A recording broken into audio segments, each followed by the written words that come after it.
We know that 87% of sepsis starts in the community. And so it's so important to get to a healthcare facility when you're feeling like that. You can't just sleep it off. Oh, I'll go to bed and I'll feel better. This is the Sepsis Spectrum, a podcast about antimicrobial resistance, sepsis, and how to expect the unexpected in your practice.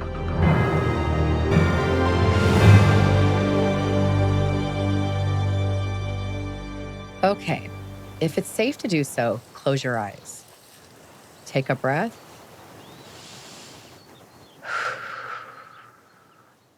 Now open your eyes.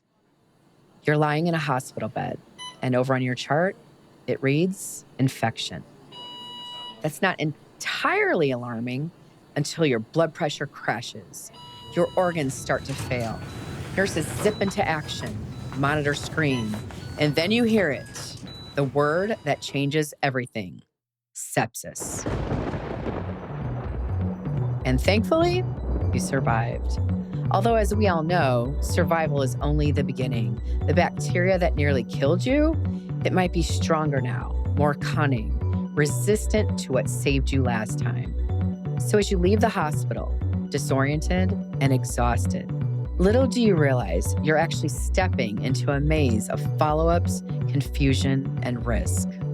And when you dive into that tight web that connects infection, antimicrobial resistance, and sepsis, it becomes abundantly clear why every link in that chain matters more than ever.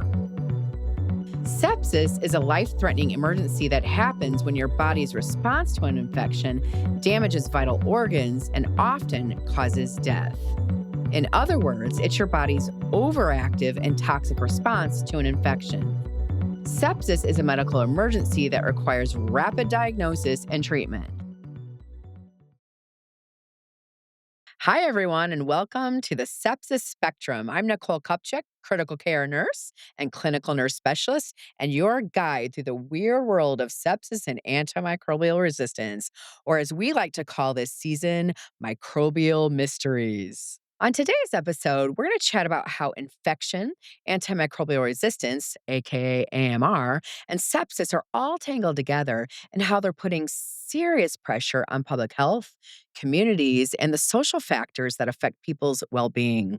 We're going to dig into why stopping infections before they start is one of the smartest ways to prevent sepsis, no matter where care is happening. We're also going to reflect on how big global health moments like the COVID-19 pandemic have changed the game when it comes to AMR and sepsis outcomes. We're going to explore real-world challenges that healthcare pros face when trying to tackle sepsis, hospital-acquired infections, and growing resistance to treatment. And finally, we're going to revisit why education tools like podcasts matter, because spreading awareness and education can close knowledge gaps and spark real change in how we handle sepsis, AMR, and health equity. Today, I have the honor to host not one, but two powerhouse voices in infection prevention, sepsis, and quality improvement. Pat Posa is an icon in the world of quality improvement with decades of experience leading sepsis strategy at both the bedside and systems level. She also shares her personal story about how her grandson, her husband, and mother-in-law all survived sepsis. Additionally, we're joined by Dr. Cindy Ho, a national leader in infection prevention, combining research and real-world leadership to push for safer, more equitable care. Together, they bring unmatched clarity, expertise, and urgency to the conversation around reducing hospital harm. As we all know, preventing sepsis isn't just about protocols, it's about people. So join me as we hear from two of the very best.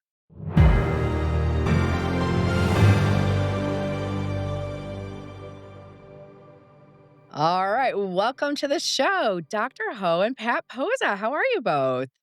Great. Great. I am so excited to chat with you both, but all of us have done a lot of work in sepsis. I'm going to kind of kick it off with Pat. So, Pat, you have a really interesting background. So, you've done a lot of work with sepsis, quality improvement, education, publications, but you also have a personal experience with sepsis and that you've had two family members experience sepsis. Tell us all about it. Three. Actually, three. Three.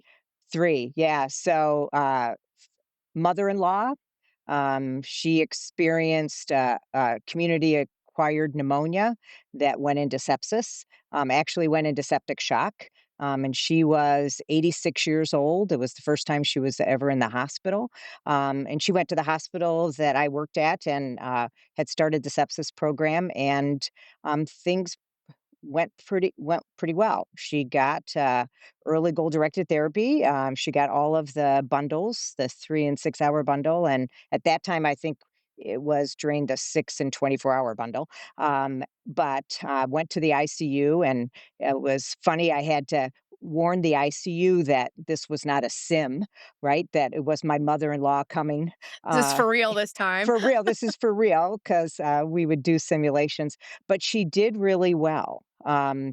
She never needed intubated. She was lined up though, and she was on pressors, but, she did great because we recognized it and did all the appropriate interventions. Helps to have an advocate, and then my husband had sepsis twice, septic shock once and then severe sepsis. We went to the doctor's office because he had woke up with Rigers, and he ended up passing out in the doctor's office, and he got an ambulance ride to the hospital.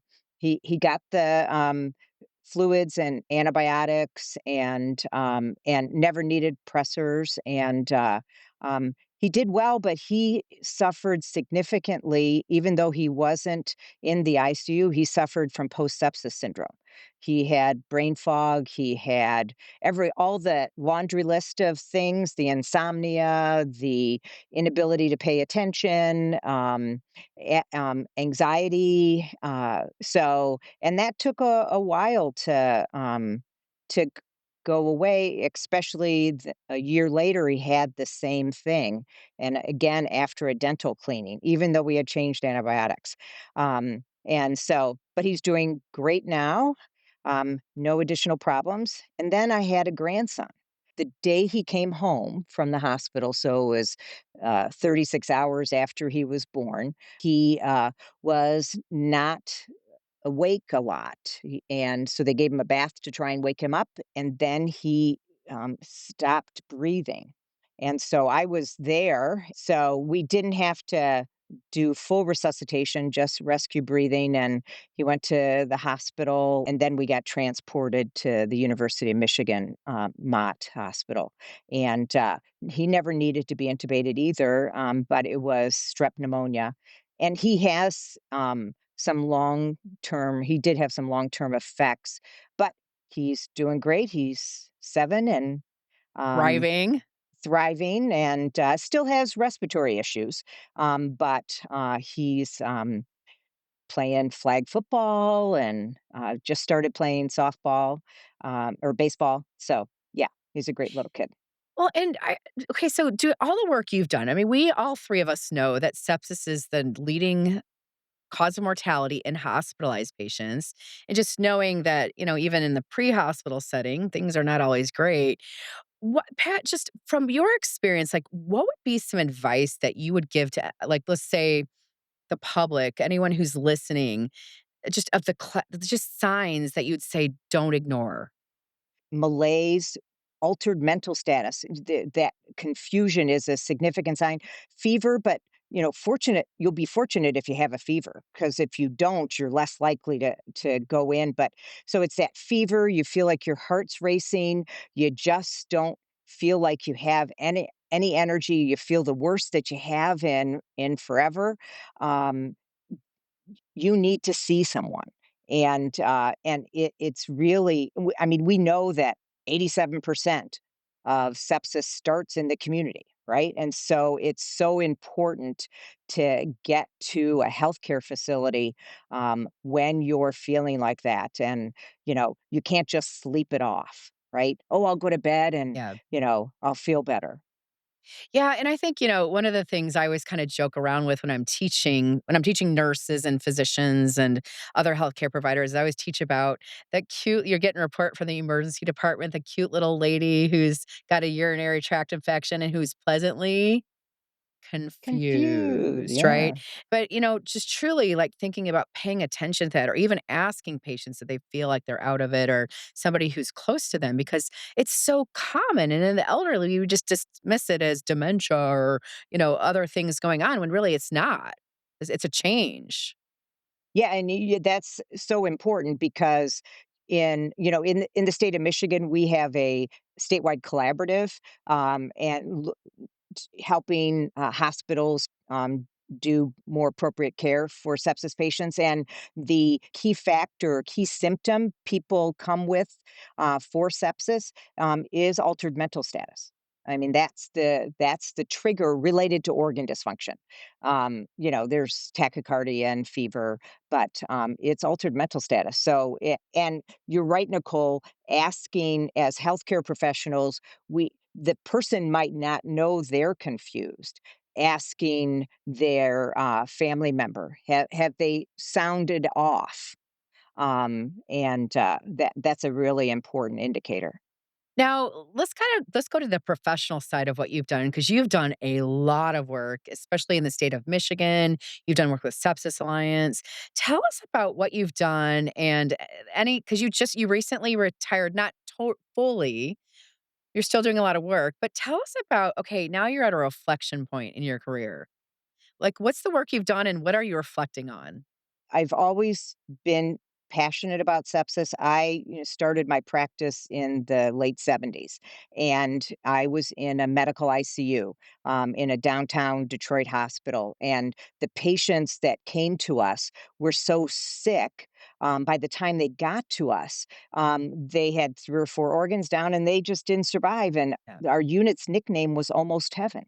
So that kind of I've always had a passion for sepsis, and through my career, watched the research to see what can we do about this. And at my hospital, we put together a sepsis program with we started in the ED and the ICU, and we started with early identification, so screening. And at that time, it was paper screening because we didn't have the electronic EMRs. So we did.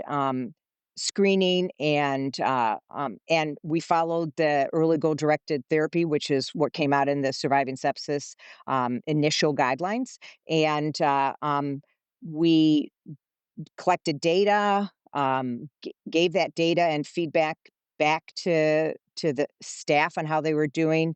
A year later, we rolled it out. The screening and the care for the sepsis patient out to house wide to the rest of the hospital. And I remember teaching some of the nurses, and after the class, a nurse came up to me and said, "Thank you, because I have always wondered what was happening, and, I had a patient last night that had these things, these signs and symptoms, and I knew something was wrong, but now I can put a name to it, and I know what to do about it."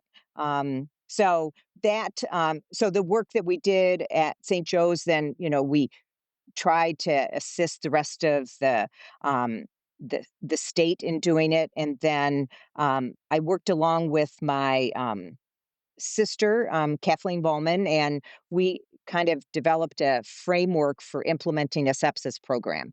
And then we consulted around the country, helping others put in sepsis programs. The most recent is that I moved over to and took a position in charge of quality and safety for the adult hospitals at the University of Michigan, and helped build a sepsis program there. And then I'm also in my semi retirement. Now I left that position, but I'm working with the CQI, sponsored by Blue Cross Blue Shield in the state of Michigan, called the Hospital Medicine Safety Consortium, and I'm on their sepsis group. We have rich data source because they're Blue Cross funds abstractors at each hospital, and so they're collecting. And so we have like 50,000 patients, and so we can really examine care and help improve care. And we partnered with the CDC and helped write the CDC's sepsis core elements for hospitals. And so just You've been lots busy. of fun. I've been busy, Yeah, but you've been busy. it's my, it's my life work, my heart and soul. And then I've been involved with Sepsis Alliance for a number of years, on their advisory board and doing education, et cetera. And then just recently, in the last 6 months, I'm now on their board of directors. Are you a nurse, infection preventionist, or healthcare professional who wants to stay ahead of the curve? Visit sepsispodcast.org to learn how you can receive free nursing CE credits by listening to or watching the Sepsis Spectrum. It's our way of supporting you and together better understanding the ever evolving world of sepsis care and AMR. And now back to the show.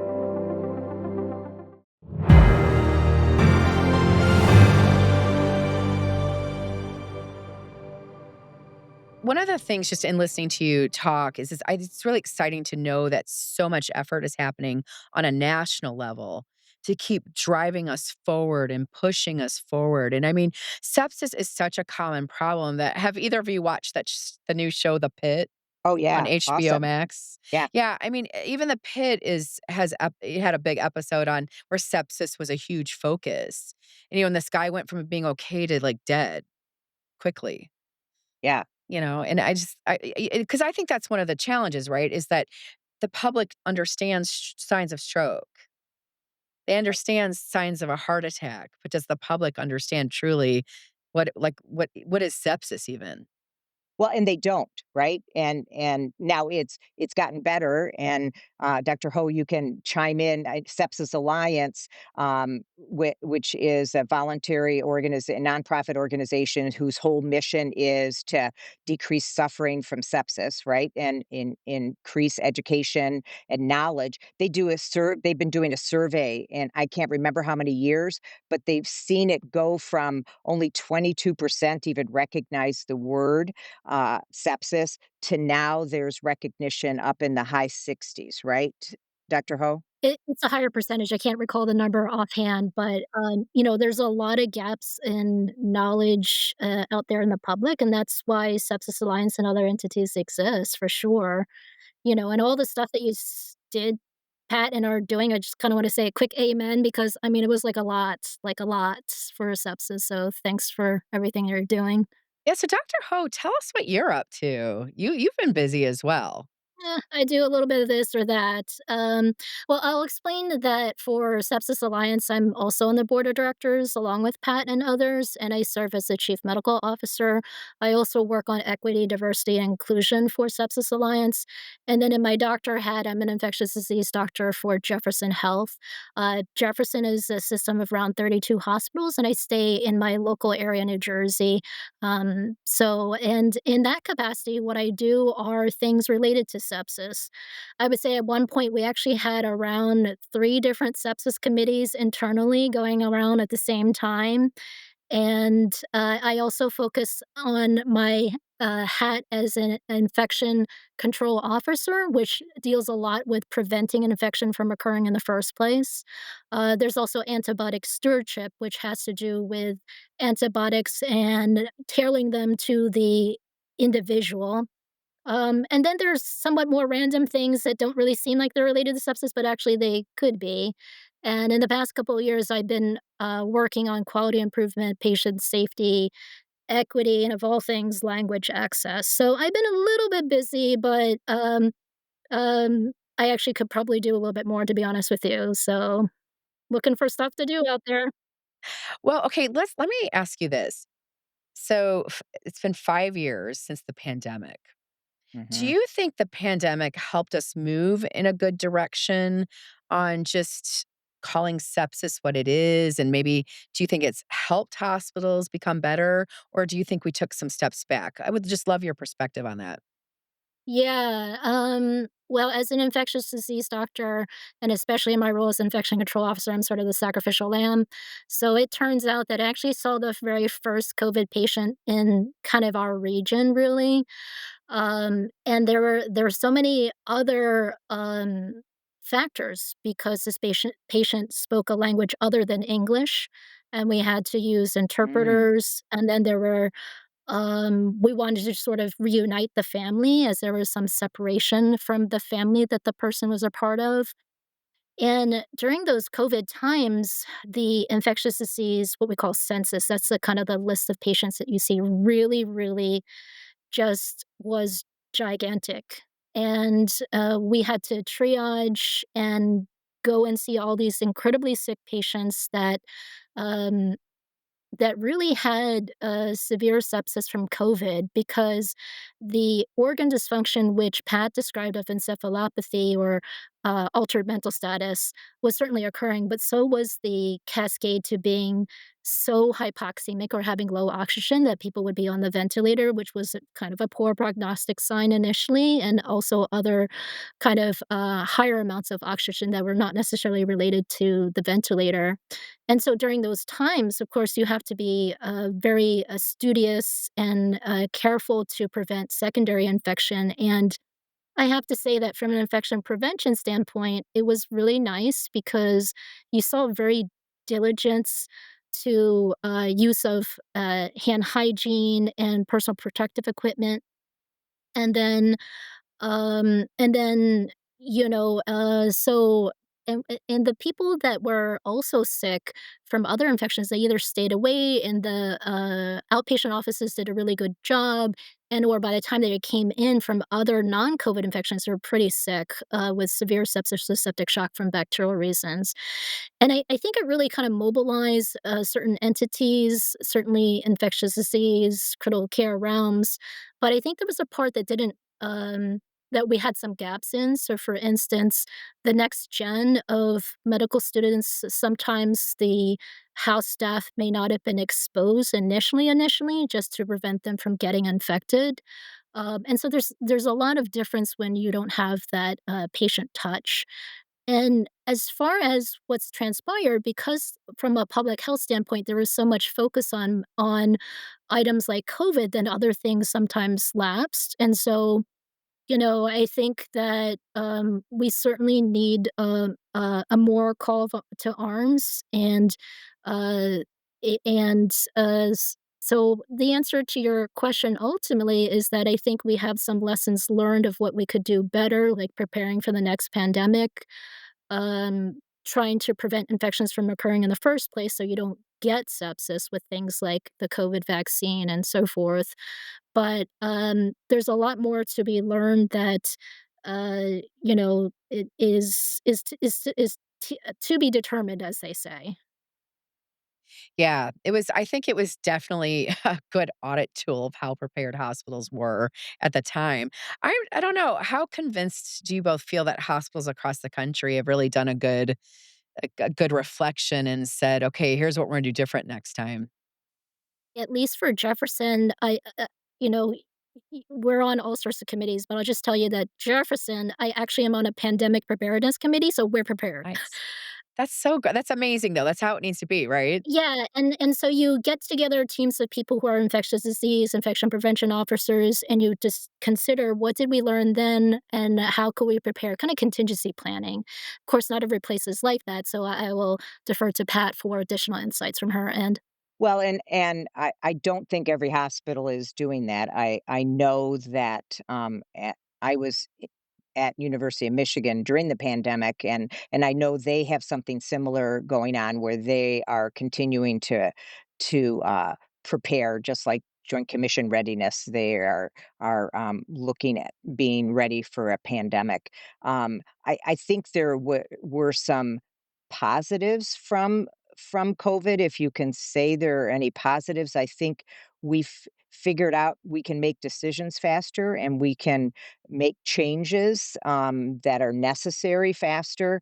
We strengthened our communication between frontline and leadership during that time. So I think those were lessons learned. I think we took many steps back in some of our ICU practices that we need to still get back from. Our patients were heavily sedated because would take a long time to get into the room, and we had gone away from sedating them because we know of the consequences of that heavy sedation and lack of mobilization.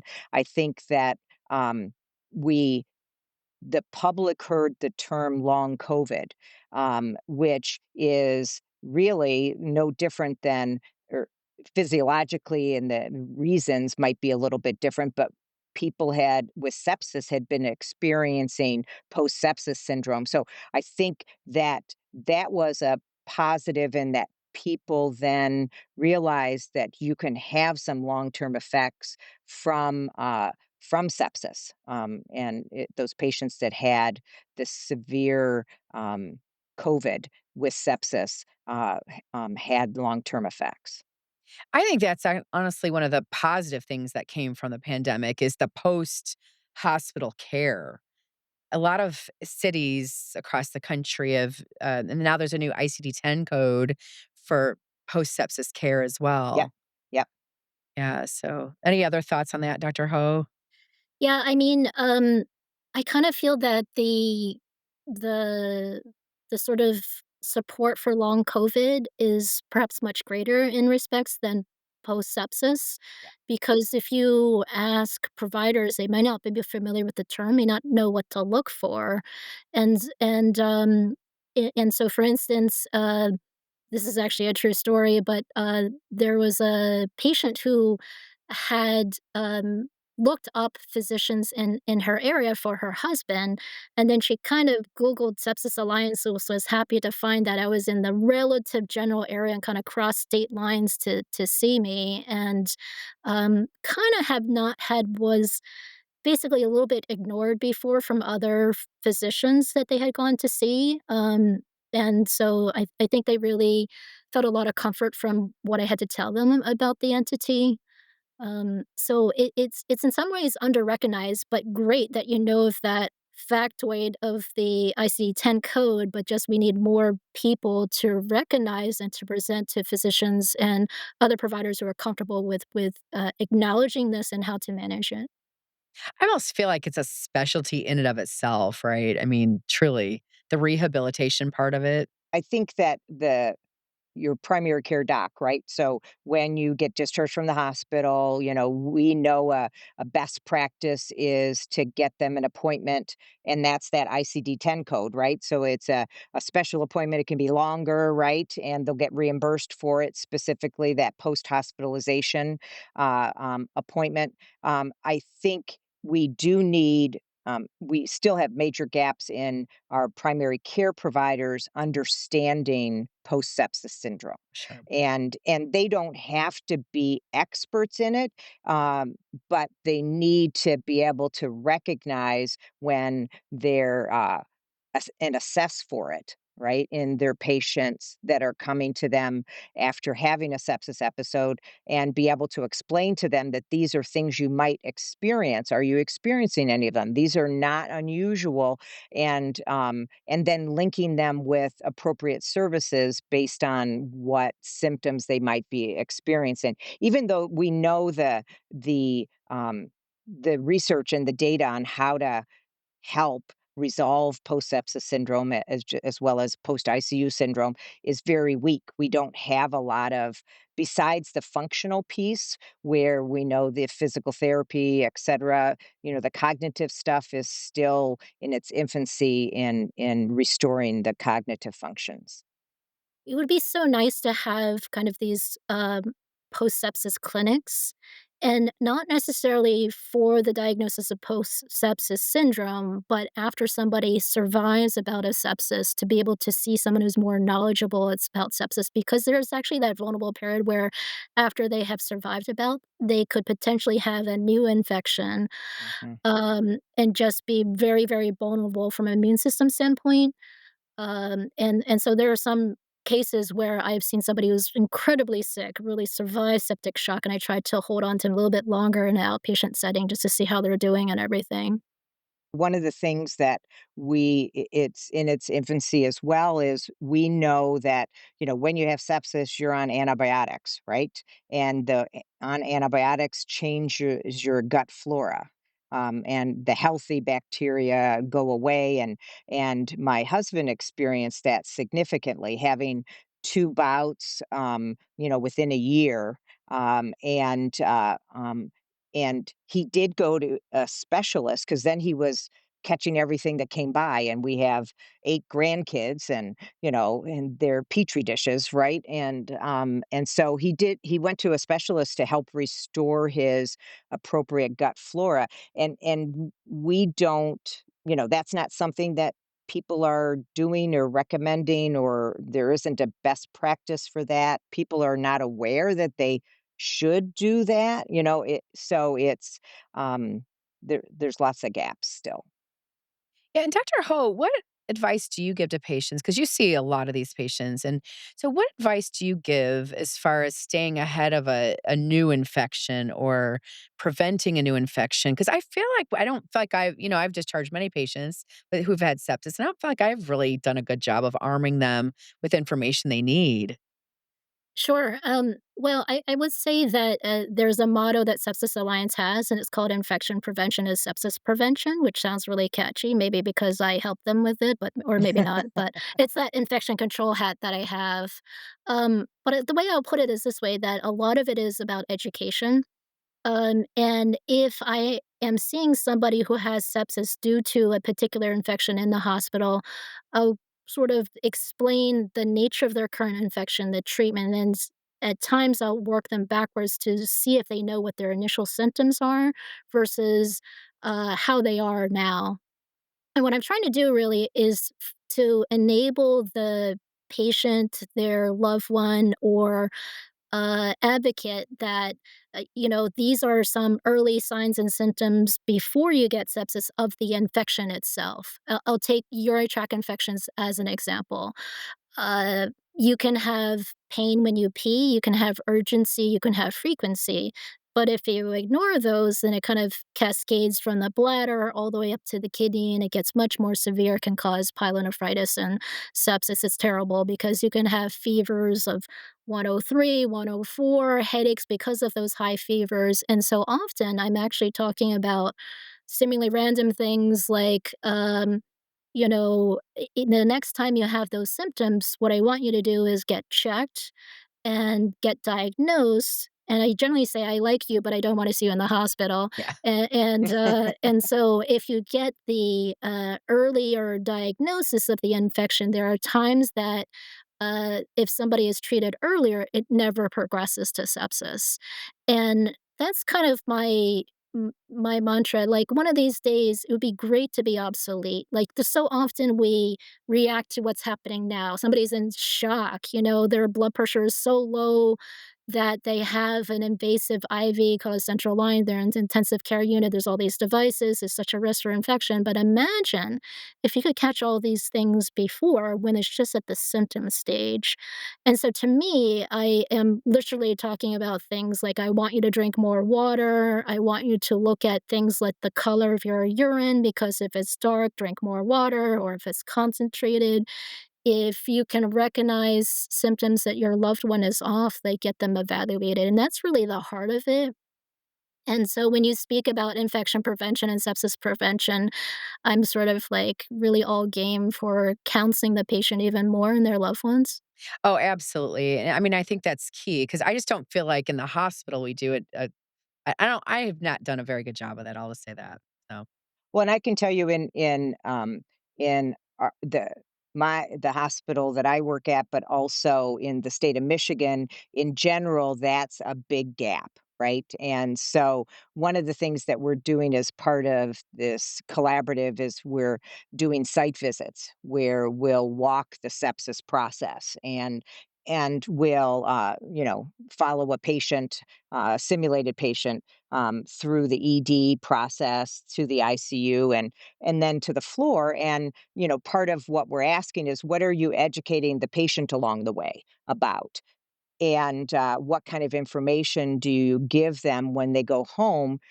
Do you tell them about the higher risk of getting another infection and getting sepsis, and what should you watch for, and when should you call your doctor, and when should you come into an urgent care or even an emergency, what signs are you looking for and what can you do, similar to what you said, Dr. Ho, about, you know, good hand washing and making sure that you're drinking enough fluids, et cetera.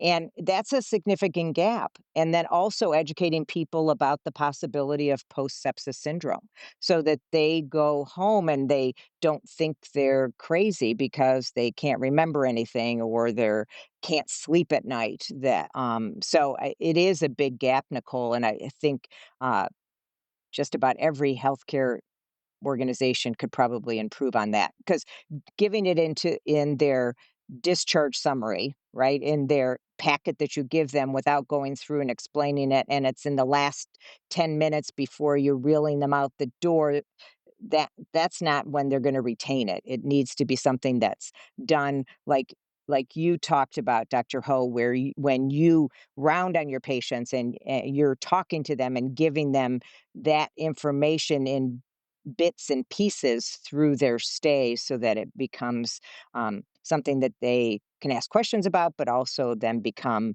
more knowledgeable. And it's not, I'm trying to remember these 25 things you just told me, and it just went Yeah, and over the actually head. retain it, yeah, Yeah. alright. Well, I just wanna thank you both for being here today. I think this is gonna be helpful, I think, to for both providers who just can maybe think a bit more globally, but also to the public and just kind of knowing the signs of and symptoms or if they've had sepsis, just knowing that, the risk of reinfection is higher than the general public and to seek help early. So, again, just thanks to you both. I feel honored to be able to interview Pat Posa and Dr. Ho. Thank you for joining the podcast today. Well, thanks for having us. This has been fun, and infection prevention is sepsis prevention. So catch it early. Yes, wise words right there. I Yeah. think, mic drop. Yep. Boom. Boom.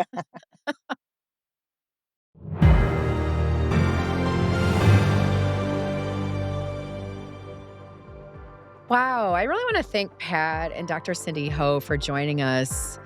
I think it's just really interesting to reflect on the pandemic a bit and just talk about what's happening in the post sepsis world, what follow up looks like for patients. And I can't even imagine having 3 family members survive sepsis. But I want to thank everyone for joining me on today's episode of the Sepsis Spectrum. If you like the show, you want to hear about it, please leave a review wherever you're enjoying this podcast. It helps a lot. Visit sepsispodcast.org to share any stories of your own, any questions or concerns, or even any episode ideas. We'll take them all. To learn more about Sepsis Alliance, visit sepsis.org. The Sepsis Spectrum is brought to you by Sepsis Alliance. I'm your host, Nicole Kupchik. Our executive producers are Allison Strickland, Hannah Sass, Claudia Orth, and Alex Colvin. Our producers are Aaron Cornig, Rob Goldman, Shanti Brook, and me, Nicole Kupchik. Our post-production producer is Tim Scott. Our editor and engineer is Jason Portizo. And our music is by Omer Benzvi. To learn about Sepsis Alliance's podcast, legal disclaimer, and compliance policies, you can visit sepsispodcast.org/disclaimers. The Sepsis Spectrum is a Human Content and Sepsis Alliance production.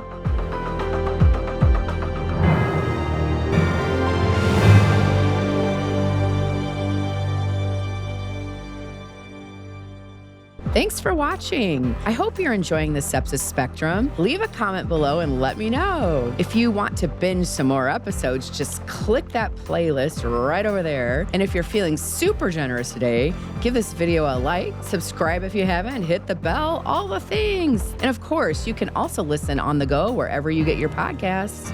Bye.